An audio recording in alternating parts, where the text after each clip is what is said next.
What is up, GBA fans? This is John, aka Pokemon, bringing you the first GBA D-League, or at least for the Season 2, the Power Rankings with Miguel. Miguel? Hi, I'm here. He is here. Best intro ever. Yeah, we didn't stumble over that at all, but the Power Rankings. What are the Power Rankings? Well, me and Miguel, we did decently well in the, the Season 4 of the GBA. I did a little bit better than Miguel, but, I'm going to let him be a part of this. And what we're going to do is we're going to go over our opinions of who we think is the best and the worst team. It doesn't matter on just how many wins and losses they have, but how well they're competing, how they're team building, how they drafted, this and that, and we're going to look for improvement week to week. And obviously, this is our preseason power rankings. They mean absolutely nothing. All we have to go off of is, have they been in a league before? Have they done well in a league before?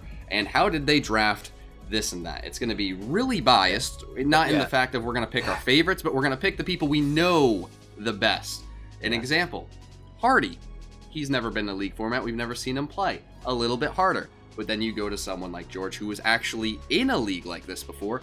A little bit easier for us to give opinions. So this week, it's more for fun. We're just going to say who we think is going to be the best. And, maybe everyone we pick loses. We must emphasize on this that it's... these people have not yet played a game, and we do not really know how good they are. We're giving out our opinions based on all these prior facts. We do know a little bit of some of these players. We know less of others, but just take into consideration that this is just like the beginning, and probably our power rankings could be a lot different next week. You never know, and it's just we have our reasoning though behind our picks, and we're gonna try to go over why basically. So yeah. Okay, with that, I think I'll begin with number 8. We're going to go bottom to top. And the number 8 person that I had, and actually Miguel agreed as well, is I had Hardy, coach of the Miami Dolphinions. Now I'm going to say a little thing of why I think Hardy's, in the bottom. And I think the easiest thing to say is just, he's never been in a league before and he drafted Butterfree 4th. Now, a lot of people laugh at the Butterfree 4th. And I don't look at that as Hardy is bad, he got Butterfree 4th. Some people are really harsh and think that that's ridiculous. That is Hardy saying, I'm here to be an entertainer and have fun. Now, I've watched some of Hardy's battles. He does, a few showdown series, which is really cool. And he's a decent battler. He knows what he's doing. Now, obviously, the, league format's a little bit different. He's going to have to learn how to, counter team, make teams based on whoever he's playing. And it's not going to be a walk in the park. He's going to have to adapt. But he's a smart guy. He knows what he's doing. But I think just the way he's been talking and acting, he might not be looking at this like, I'm going to destroy. He's like, well, I might not be the best here. I'm going to do my best and have fun. So I think Hardy's going to surprise some people, but I also think he's a little bit behind some of the other competitors at this point. Yeah. Basically, my main reason to put Hardytack Yo-Yo at the bottom was because he drafted Butterfree. Not because he drafted Butterfree per se, but because he drafted it on his 4th round pick. I gotta be a little bit harder in this sense, in the fact that, and John agrees with me on this obviously, even though he's more of a softie. But drafting, there's nothing wrong with drafting Butterfree. You can draft it as your NU pick, fine. It's all cool. It's not. It learns Sleep Powder and Quiver Dance. It can be a surprise factor. It can be a threat, with Tinted Lens and such.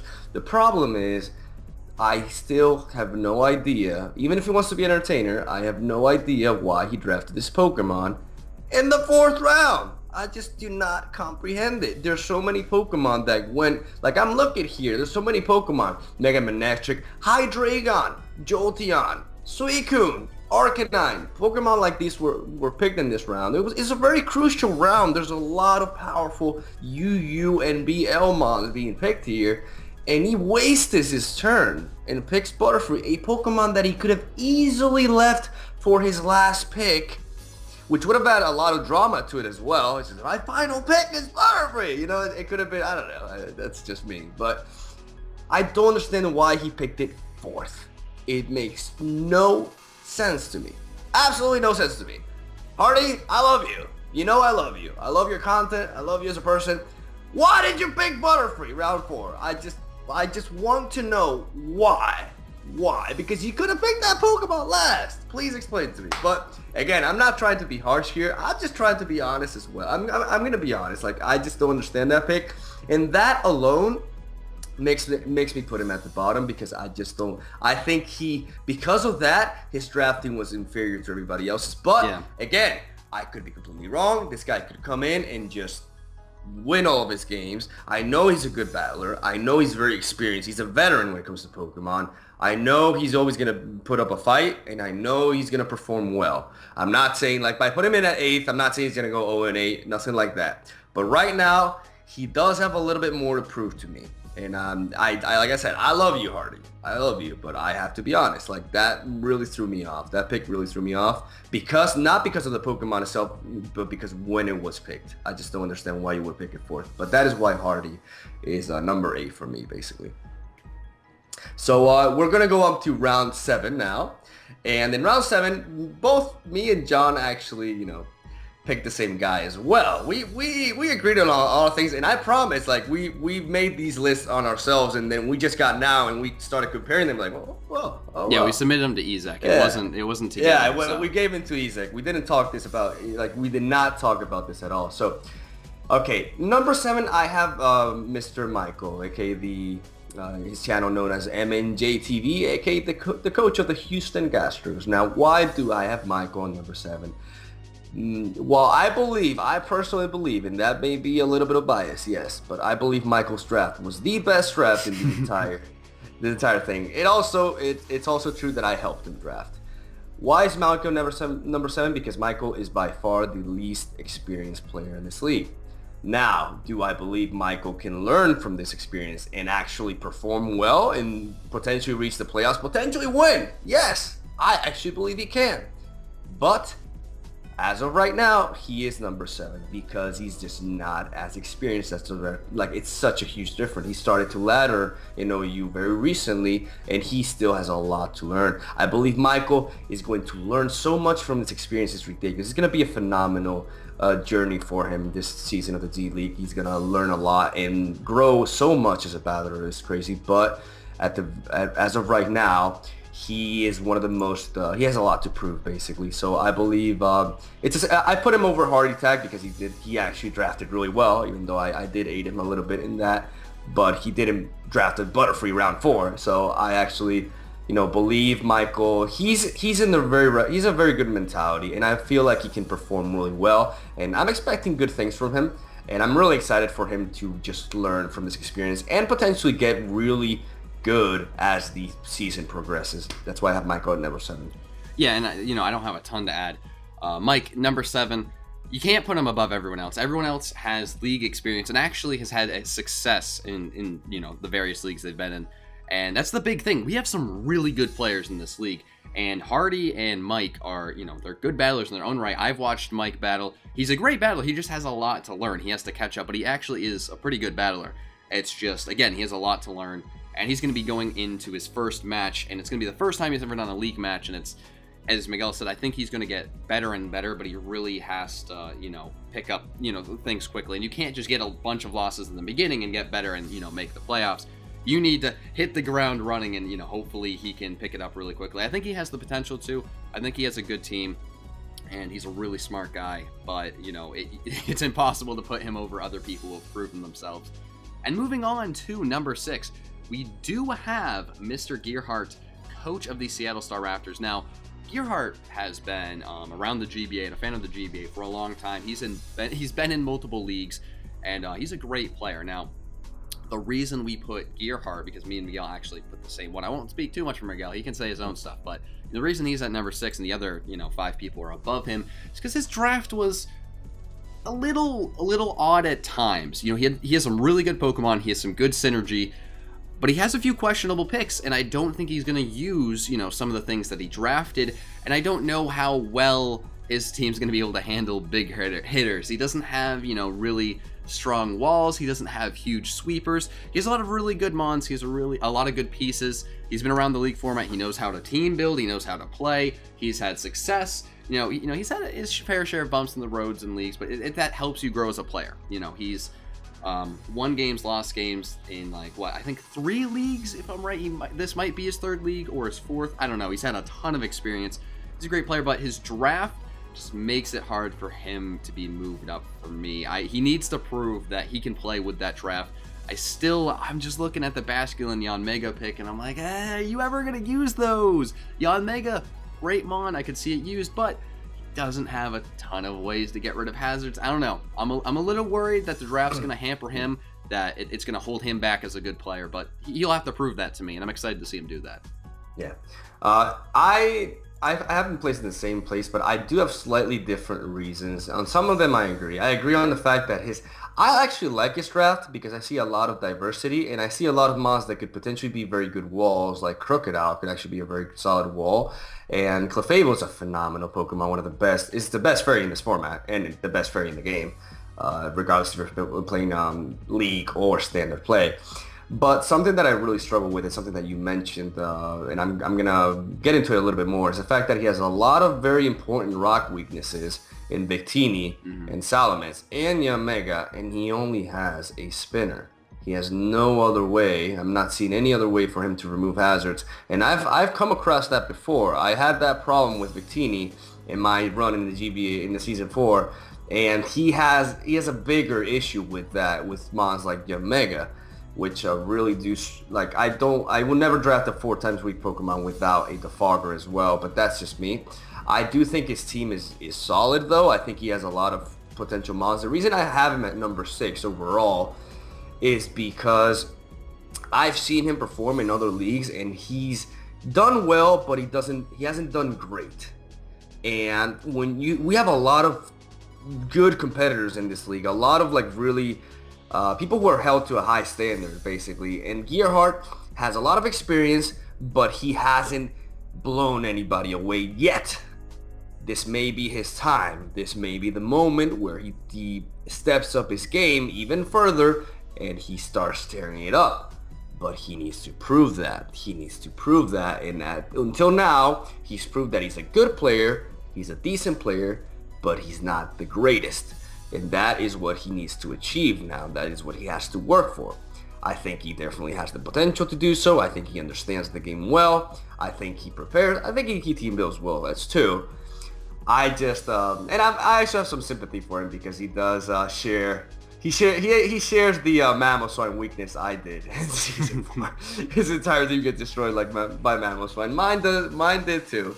So we'll see how he performs. I think he could move up in the rankings potentially or not. We'll see. I'm excited to see Gearhart perform, but right now I can't move him any higher because of those reasons, basically. So now we're going to move into the second third of, well, not the second third, sorry. Basically, we're going to move into the next slot of people. We got the number 5. And in this slot, again, both me and John, agree. And it's pretty funny that we agreed on so many. And that is none other than SupahGassy, coach of the New York Shelmets. Now, why do I have SupahGassy at number 5? I've seen SupahGassy perform. I know he's a good player. I know he's a good battler, and I know he knows what he's doing. But I have a few issues with his draft. And I'm gonna address the elephant in the room here. I'm not gonna hold back. Gassi. I'm gonna call you Gassi guy. I love you. You know I love you. Mr. SupahGassy, your team is a little bit of a copy of Pokegame's team. And that leads me to believe that either you don't have much confidence in your own picks, or see, this may seem a little bit harsh, but you draft Manaphy, Mega Ampharos, Tornadus Therian, Reuniclus, like Amoonguss, there's so many, like, first of all, I don't understand Manaphy as a first pick. That does not make sense, because Gassi, you are extremely lucky you got Latios in your second round pick. I cannot express enough how lucky you were to get that Pokemon, because that is a first round pick. That is a first round pick. Latios is one of the best Pokemon in this format, and you should have picked it first, because nobody was going to take Manaphy from you. So that's one. Second of all, I also don't like a lot of things with this team. Like I said, I respect Gassi a lot as a player. But his draft is one of the ones that I like the least. Because, for example, I'm seeing 3 dragons here. I'm seeing Latios, Mega Ampharos, and Garchomp, and no fairies. What's your switch into a Draco Meteor, Gassi? Blissey? Is that your switch into a Draco Meteor? Because a lot of dragons can carry mixed coverage. I'm not sold on that. Where's your fairy, Gassi? Why do you draft 3 dragons and no fairies? Why? Why, Gassi? So anyway, sorry. Anyways, I see a lot of flaws in this team. Okay, you do have hazard removal, you have a spin blocker, you have some speed, you have tornado steering, which is a phenomenal pick. Mega Ampharos is a lot better than people thought it was, and that's for sure. And Manaphy's a very good Pokemon too, but I just don't think you drafted Manaphy first round for the same reasons Joey did. You just did it because Joey picked it. That's what I believe. Prove me wrong, Gassi, but your draft is very similar, and it's kind of like I saw you in your coach's interview say that sometimes manual rain is better. That is not true. Manual rain is always inferior to regular rain. It's just always inferior. I mean, you can cast people off guard, but you have to take a turn to set up the rain. And it's just not, it's never going to be better than regular rain, you know, that sets up on a sea. Automatic weather is always much superior. So I have seen him battle. I don't have him lower because I've seen him battle. I know he's good. I know he can make this team work. And I know he can prove me wrong, and I know he can make this team wrong. And we probably made his picks not because Joey made them. That may seem a little bit harsh on my end, and that may seem a little bit unfair. But that is the first impression that I got, and that many people got when they saw this draft, and that's why I address it. Because I see a draft that doesn't make the most sense to me in those senses. Like, again, the Draco switching, very important. You can't have 3 dragons and no fairies. I just don't think its draft is as strong. I think it has a lot of flaws, but that's me, because I play a certain way. Gassi plays, this is something I want to emphasize. I may have seemed very ruthless in this analysis, but I have to emphasize that I play the game a certain way. Gassi plays a different way. So he probably sees things in this team that I don't see at first glance.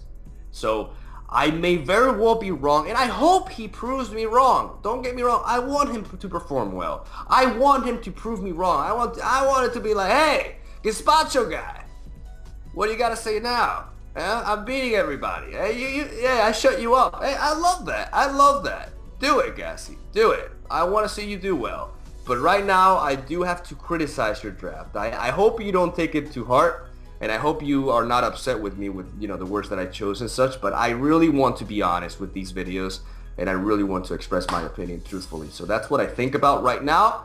We will see. I may become the biggest New York Shelmets fan in the future. Who knows? But that's why I put him at number 5.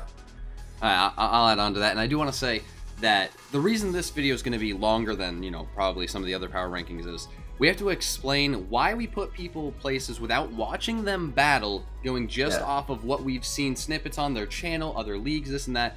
And, you know, we don't want to just say, ooh, this guy's here because we like him, because that's unfair. We want to really give you guys, why are they here, who you should be watching out for. And, you know, we want these people to prove us wrong. We only see the draft. Who cares about the draft if you can make it work? You know, people criticize Miguel's draft, and then he killed it. You know, exactly. That's how this works. So, but we have to do it. We have to do it. And I'm gonna be more harsh when it comes to the actual battles. Miguel's more harsh on the draft, and I think that's cool because we complement each other in those ways. And the team building, he's gonna be really on it in the certain plays, and I think it's gonna be fun. Right now, I'm gonna have to be, you know, the good advocate. Yeah, he's going a little harsher. I'm gonna be Gassi. I see his draft, and I say, wow, this looks like Poke-Aim. There's a lot of things that overlap, this and that. But I think of Gassi himself, and, you know, he's a really smart guy. He's a great battler. Like, I've battled alongside with him. You know, I've seen his thought process. I've seen how he team builds. And I actually think him having Pokemon that overlap is not a bad thing.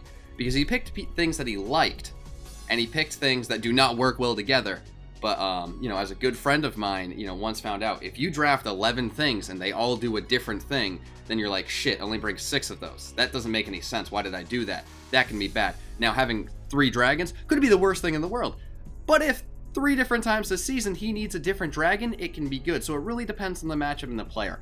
Again, I'm not saying I really love the idea of Latios, Garchomp, and Mega Ampharos on the same team. Not at all. I don't love that it looks like it's a Joey team. But I think he might have had a reason for those. He might have picked Joey. It's 50-50. That's why he's number 5. He could just jump into the top 4 next week. He could be number 1. He could have destroyed this week. Or he could get destroyed and he could continue to get destroyed. Or he could continue to keep winning. I don't know. I'm really on the fence. I know he's a great battler. I'm not the biggest fan of his draft. but I see good Pokemon on that team that can work well together. He's got a really cool Regenerator core, especially with, I'm not even thinking of Moongus, that's what everyone thinks, but Tornadus T and Reuniclus can be a really cool Regenerator core. Tornadus T is a fantastic mon. Latios in the second round, fantastic. Toxicroak can set up. I don't know how all these things are going to work together, but I definitely see 6 Pokemon I could throw on a team and I'd be really excited to use. So I think it depends on how he builds this roster. It looks odd to me, but I see more. I mean, there's some teams I just see some picks. I'm like, why is that there? There's nothing on this team I don't like in a league format. You know, I think, Miguel, you can agree all these Pokemon would be good in a league format. Maybe not on this team, but the last pick's Houndoom. That is a pretty damn good NU pick. He uses it once. That's a pretty good 10th round pick. It's not a bad Pokemon. Blissey, 9th round, or 10th round, I see some things that could do well. And my boy Doublade. And Doublade, yeah, exactly. We see things that have done well in the format, might not have the most synergy, but I think he can put them together in good combinations where it really doesn't matter how synergetic the draft looks. That being said, I think he has the most to prove. We know he's a good battler. We're questioning the draft. I definitely think he could jump into the top 4 or he could start sliding down our board.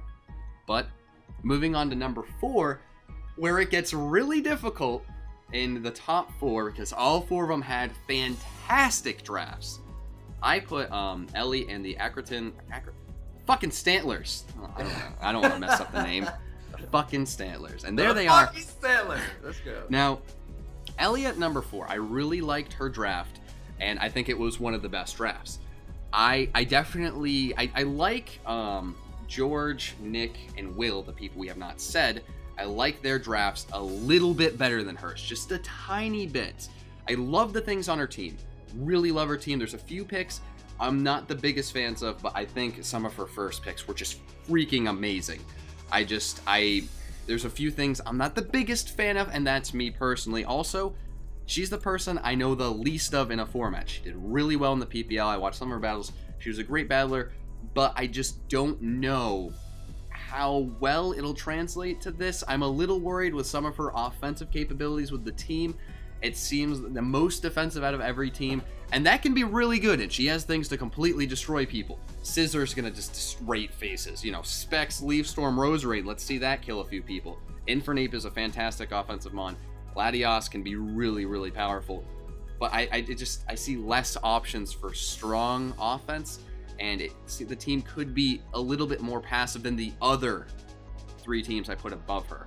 Now, this is just going off of the draft, looking at that. I don't know the most about her as a battler. It's really hard for me to put her above the other 3 people, but I also think that she could be the best battler out of everybody. I think she has the potential to easily be the best and prove me wrong and prove this ranking wrong, but I can't put her above the other 3 people right now. I have to see her have a few battles in this league till I really understand how good of a battler she is. But Miguel, I know you actually had a different opinion, so let's hear that. Yeah. You disagreed. I hate you, John. I think your opinions are stupid. Oh.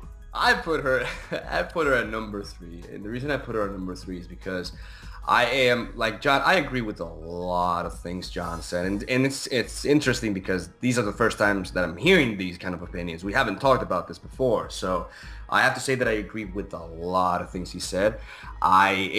You really nailed it with like her team. Her team is very good. I really like her draft. It's actually one of my favorite drafts, but it is a little bit passive on the offensive. She has things that can threaten like Scizor and I love the Roserade pick. Yes. Roserade is one of my favorite Pokemon. I think it's extremely good in this format. It can be devastating in this format, and I am a big fan of it. And I think she can put in some work with a lot of mons, but she has a little bit too much bulk for my taste, especially since you picked Mega Sableye, and not enough offense because Latias is not that powerful. Infernape, very versatile, but it's not powerful at all. Like, it's strong. It's strong, but it's not powerful.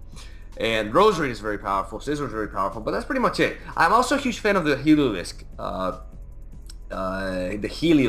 pick, especially with Vaporeon. She can afford to have a few water weaknesses, and she doesn't really have to worry much about Scald.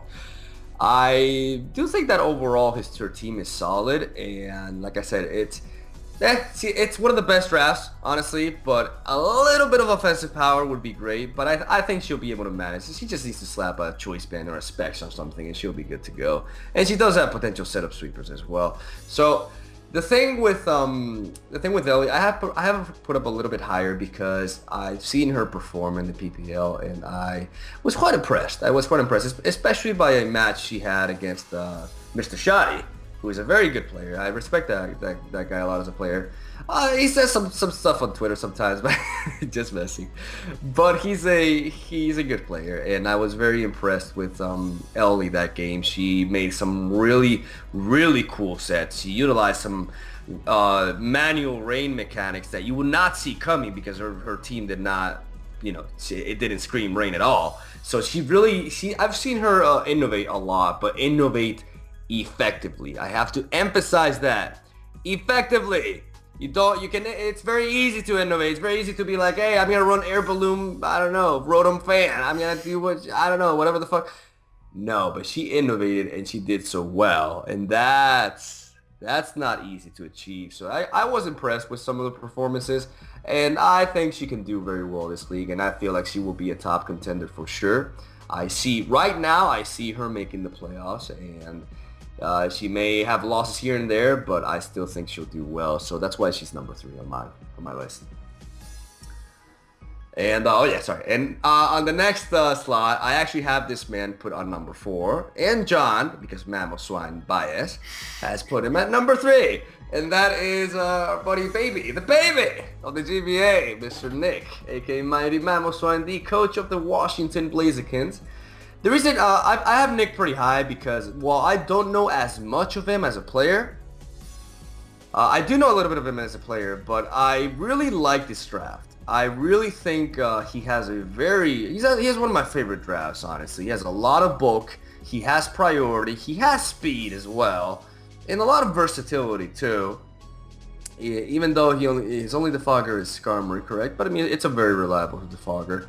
And he has setup sweepers. He has good walls. I just really like his draft. I think he drafted really well, and it's one of my favorite drafts actually. And at the same time, I've seen him perform, and like I said, I haven't seen him too much, but from what I've seen, I think he's a great player. But I don't think he's amazing as of now. I think he's not at the point where he's like at the very top of this list, but I think he can get there. I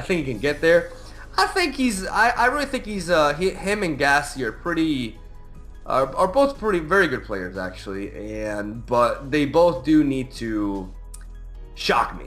They need to impress me in that sense. So I am really looking forward to Nick performing, and I think he's gonna do he's gonna be pretty consistent this season. I think he's gonna do well. Will he make the playoffs? We'll see. I'm very eager to see how he performs, but he's number 4 on my list because of that. I think he's up there at the top, but not quite the top. So we'll see if he proves me wrong or not. How about you, John? What do you think about your fellow MamosWine lover? So I know Nick really well, and the thing I'm actually gonna draw upon of why I put him number 3 isn't even when I knew him. And I want to take as much bias out of these rankings as possible. If you want to say me and Miguel are being biased, yeah, you can have your own opinion. But what I really like about Nick was he was in a league with Hank the Pidgey, who, big reason Hank got into the GBA is the dude killed in that league. He went undefeated. He never lost a game.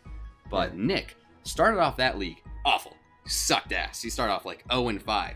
But then he put this huge win streak together and just won and got himself into the playoffs. And what I saw from that is someone who never gave up, was getting destroyed over and over again, realized his mistakes, continually got better, and made it to the playoffs. Since then, he's been in different leagues. He's gotten himself into, working with the GBA, not so he could be in the GBA just because he wants to be around the league format and he loves the stuff. He's a huge sports fan. The reason I put all this together is this kid thirsts for knowledge for this format. He always is trying to come up with what's the best thing here, what is the best set, what does well, this and that, watching everybody. And he's someone who I've watched, continually improve. And I think this draft, the draft that he had, really showed that. He worked so long on getting this draft, and when he went there, he had a phenomenal draft. A lot of people said it was their favorite draft And that was just him working really hard to get what he thought would be the best draft for himself. You know, he's watched people make mistakes drafting, people playing, you know, bad, and he's gotten better. He's also someone who, if he's going to lose, he's just going to take that knowledge and be like, okay, this is how I can do better next week. So while I don't really know if him and Ellie, I was kind of iffy on this one. I don't really know. I haven't seen them as much. I haven't seen Nick kill it, except for, you know, in that league a while ago. But he did really good. He had that huge stretch, made the playoffs. I haven't seen him excel recently, but I think he could be really good. His draft is really good. He's, you know, he performed well in other leagues. He's never really excelled. You know, he wasn't the Hank the Pidgey, makes a GBA because he fucking kills it and is amazing, but he was still really, really, really good in that league. And I just want to see the Nick return of someone who's never going to give up, not going to get down after a loss, and just, you know, keep playing and keep trying to get better. And again, I think he could be the best player, but the difference with him is I feel like nothing's going to stand in his way, and he will make the playoffs. He's one of those people I'm pretty confident he has a good team.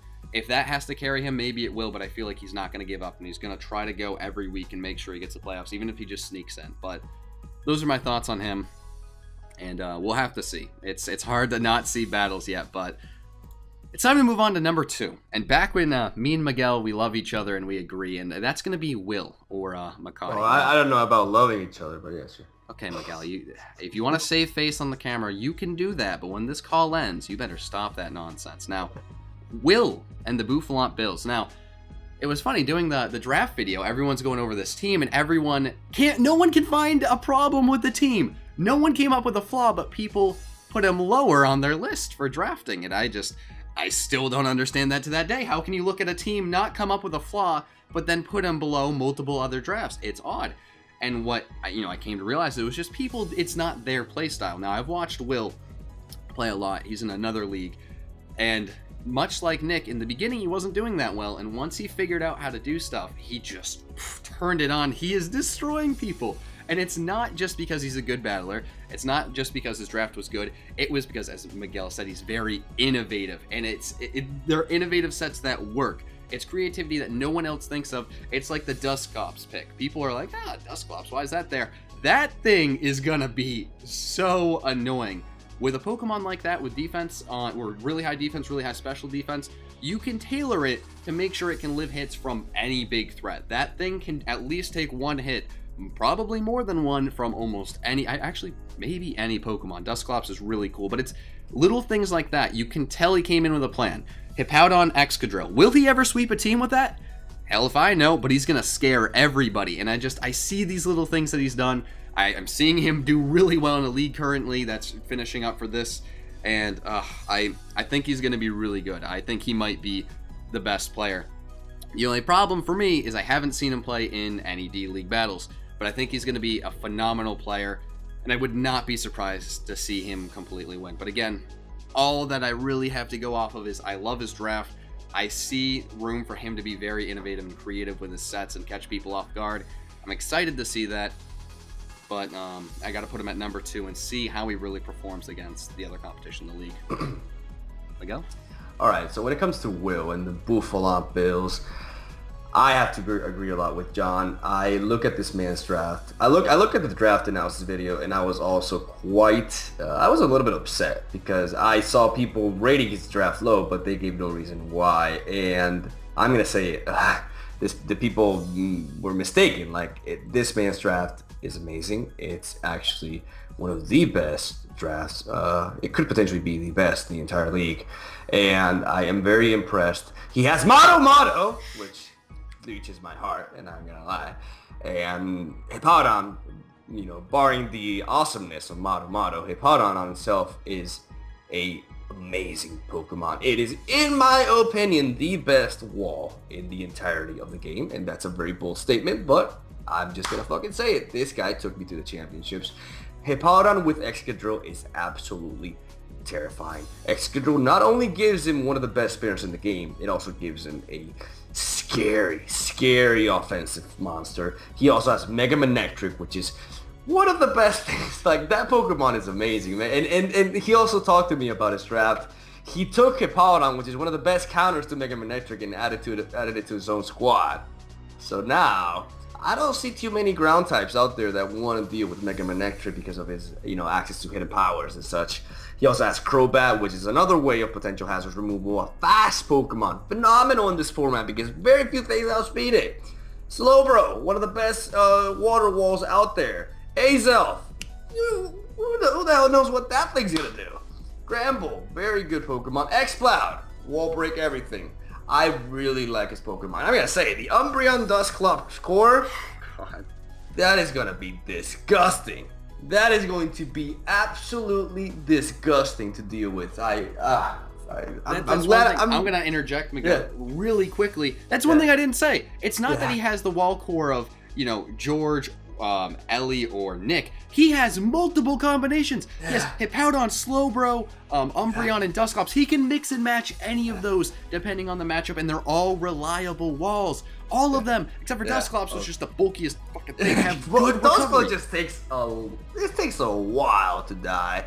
And the thing is, I remember I was helping out Mike a little bit with his draft, and I was looking at the other drafts. I'm like, hey, we match up well. And then I look at Will, I'm like, shit. This guy's team is too strong. So I really, on top of that, I've had the pleasure to meet Will a little bit. I've talked with him. I know he's a very smart individual. He's very innovative. I saw him perform in the GBA tournament that we hosted not too long ago. I'm very impressed. This guy can be incredibly unpredictable, and I'm expecting big things from Will. I think he's going to perform really well this season. I definitely think he's going to be one of the top contenders, and he's going to be one hell of a threat for sure. His team is very powerful, very versatile too, and it's just there's just so many different things that you have to. That's the thing. The things that you have to prepare for, they're all so different. If you focus too much on breaking through his wall core, you'll get swept by his offensive presence, and vice versa. You can deal well. You can be prepared to stop Excadrill and Manectric, but then you're like, fuck, I can't kill this stupid ghost. I can't kill it. Why? That's kind of like, I feel like that's what a lot of people are gonna struggle with him because of that, and I think he's gonna have to be a part of a lot of very powerful games, and I'm excited to see Will. But enough of the coach of the Bouffalant Bills. We're gonna move on to the number one of our rankings, and that is not a surprise to the vast majority of you because that is George, aka SceptileMC, the coach of the San Francisco Arcaniners. Why did we both, well, I'm going to talk for myself and then John will explain his own view on it.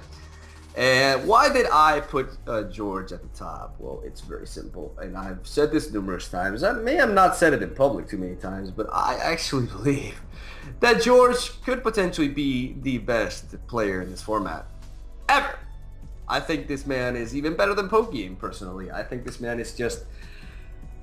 this kid is a prodigy. I've seen him perform on a consistent basis, and the thing is, people would be like, well, Miguel, you beat him. And it's like, you can never take a specific match and judge somebody because of that. You have to look at that person as a consistent player, like his entire run. And this guy, I remember in season 1 of the D-League, he was the most feared by far. Nobody wanted to go up against George. I've seen this man ladder. I've seen this man, his showdown lives. I've seen him perform in the GBA and the D-League, everything. I always tell John how impressed I am by this kid. Because you're a kid. I'm going to call you kid because you're a kid. But you're a smart kid. You're a very smart kid. You're too smart for your own good. This guy is very, very good in this format. And I am constantly impressed by his originality, his creativity, his predictions. This man's predictions are on another level, man. And the fact that he knows what to preserve to win a game. He basically knows what to do to win. And I believe George is by far the favorite to win this whole thing. George has a huge target on his back. George has a phenomenally drafted team, which the only thing that I have against is the fact that he lacks a little bit of speed. That is the only weakness I see on an otherwise scary-ass team, because his core, the Milotic Mega Scizor Arcanine core, is disgusting. With Goodra, get that out of my face, please. I don't. And Skuntank is a pick that I love as well. I love the Skuntank pick. I cannot emphasize how much I like that pick. Zapdos, Golurk, which we were talking about earlier, me and John, reference to other leagues and such, how Golurk is underrated. and very good in this format, you know, in our opinion. I love his draft. I love his play style. I love basically how good he is at the game. George is just one of those persons that basically was born to play this game, and I am really expecting the biggest of things from George. And I think that, does this mean that he's going to be undefeated? Does this mean that he's going to win? No, because he has a lot of pressure on him. He has a lot of eyes on him. People expect big things from him. I know what that's like. I know what it's like to have all these people think you're automatically going to win every week. That's just not true. This is Pokemon. And in a game like Pokemon, you never take things for granted. You never, crazy things happen. And, you know, he's got a lot of very tough competition this season. So George is going to have his hands full with a lot of the competitors. But I do believe, as of now, he is he's the number one in the power rankings for me for all these reasons. I just think, honestly, even though I'm going to say it, no disrespect to anybody, but even though he did not win the Season 1 of the D-League, I do believe that he was the best player, easily the best player in Season 1 of the D-League. And that's just my statement, and I go by it, and I believe it 100%. I think George was the best player that season. And I believe George is the favorite to win this all, and I think he's going to perform very well. I'm not saying he's going to go undefeated. It's very hard to go undefeated in Pokemon, and he may be taken down by some underdogs who we are underestimating. That's the whole beauty of this thing. But I expect big things from George, and he's going to be a tough opponent for anybody he faces. Well, I also put George number 1. And I like Nick. It's no secret. I'm friends with some of these people now. George, I've been good friends with this kid for 4+ years. I've known him for a very long time, and I don't wanna go off of, oh, I've watched this kid battle and grow as a battler, because I have, and I know exactly how he plays. I know how his mind works. I've seen him do everything. But the number one thing he has on everyone else is he was in Season 1 of the D-League, and not only was he in it, he was consistently one of the better players, and he made the playoffs, and he was fantastic. He started off the season, his differential might have been the highest of any start in any, in the GBA ever. Just insane. And the things he came up with, the things he used, and just the sets crazy. And the word was thrown around a lot. Prodigy. This kid was so good at the format, but he kind of trailed off. He got busy with other stuff. I'm pretty sure he lost a game because he just wasn't able to find time. It wasn't completely his fault. The person couldn't battle the last day that he could battle, but he wasn't able to make time to battle any other day. He wasn't the most consistently there. He started off so good. He destroyed everybody. He kind of trailed off. And the one thing I am worried about is him keeping focus the entire season. I think he will, though. We wouldn't have let him in the league if we weren't sure that he wasn't going to put 100% into the league. And this kid came back to win. When he came back and he was commenting and he put in his application, it was, I'm not coming back to play in the D-League. I'm coming back to win. I should have won Season 1. Not because something unfair happened, but he knew that he was good enough to win. He was not happy with his performance, and he wanted to be the champion, and he wants to be the champion. The team he drafted is the best, in my opinion. The things he can do, I mean, again, maybe this is just my own play style, but the Landorus Eye Melodic Mega Scizor Core is so fantastic. You're gonna bring HP Ice. You're gonna bring HP Fire. What eats those things up? Melodic. Guess what else eats those up? Arcanine. What are you gonna do now? How are you taking out those huge threats that are gonna be able to sweep you easily? Landorus Eye is terrifying. Mega Scizor, terrifying. Want to know what puts every good team together and makes it a little bit better? Goodra. And there's so many things. I gotta stop myself. We've seen him be a playoff team in this format before. We've seen him excel in this. I think he had the best draft. I love his draft. We all know he's a good battler. I've seen him battle. He's back to laddering. He's not laddering, doing okay. He's not joining tournaments and, placing fine. He's winning every tournament he joins, and he's laddering to the top. This kid is very, very good at the format, and he does have a big target, as Miguel said. It's not easy, and I feel bad. I don't want to say these things because the poor guy is going to be like, well, shit, I ever lose a match, everyone's going to be on my ass. But this is the thing. Everybody's putting him at the top, and even if he doesn't perform, he's already been a playoff team in this format. He doesn't really have much to prove. The only thing he came back for is to win it. So he's in that unique spot. He has the target on his back, but he has less to prove than everybody else. So He just has to do his thing, do as well as he can, and as long as he's happy at the end of the day, he's fine, because he's not going to change either of Miguel's mind, or neither of our minds, that he is not a fantastic player. For sure. So I'm just excited to see how well he plays, and, you know, hopefully he'll live up to the hype, and if he doesn't, hopefully he sticks around in league formats, because goddamn, he's exciting to watch. He's a pleasure to watch. He is, sure. Yeah, that is very true. But that is it. Me and Miguel are going to apologize for how rambly this was, but it's hard. I wanted to do everyone justice, and I want to say, why are they here? And I want to emphasize that this shit means nothing. The only one that it really meant anything for was George, because we've seen him in this league, in this format, in the D-League, play and do well. The rest of them have never been in the GBA tier system. I've never drafted for the GBA. I've never been in this spotlight where everyone's watching and there's power rankings saying where they are and everyone wants to know how well they do, this and that, this and that. There's a lot of critiquing. I mean, comments can be really devastating. There's a lot of negative voices, there's a lot of positive voices, but this is really hard to play in for the coaches. And I know, you know, people like me and Miguel, we don't talk about it a lot, but when you're in this format and everybody's putting you under a magnifying glass, it is not easy. And it's going to be really exciting to see who can rise to the challenge. And that was one thing I said about someone like Nick.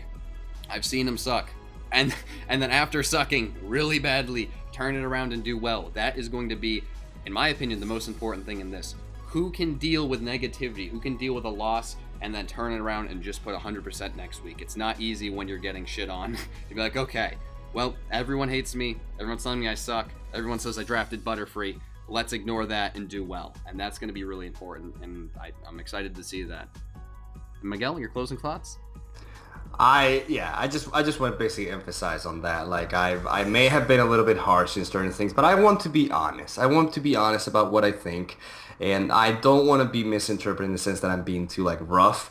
I really feel like all these you know, competitors in this league, I feel like they are all good friends of mine. I like them all. I really do. I love them. So it's like, I just wanted to be brutally honest, and I feel like that's something that needs to be done in these kind of things. I feel like we need to, and like I said, I want to be proven wrong. You know, I may have been rough on Gassi. Prove me wrong, Gassi. I know you can do it. I know you can do it, buddy. So it's just, I just had to share my opinion, and like I said, people have been put down in the power rankings before. A-Drive and Movone were at the bottom at this in Season 4, and look how far they both made it to the playoffs. A-Drive made it to the finals, you know, so it's like, you know, if you're a competitor, do not let this discourage you.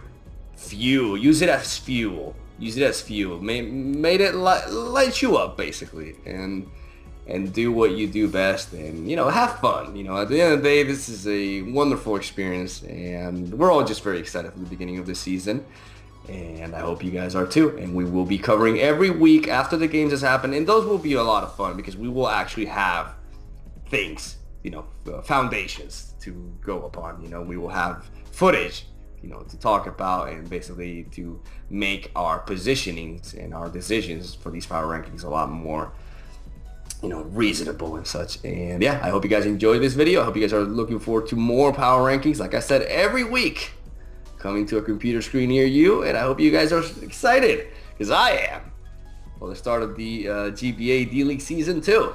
And that's all I gotta say. Have a fantastic day. Stay tuned for more videos. And John, you do the outro. Come on. Okay, guys. I hope you guys are excited.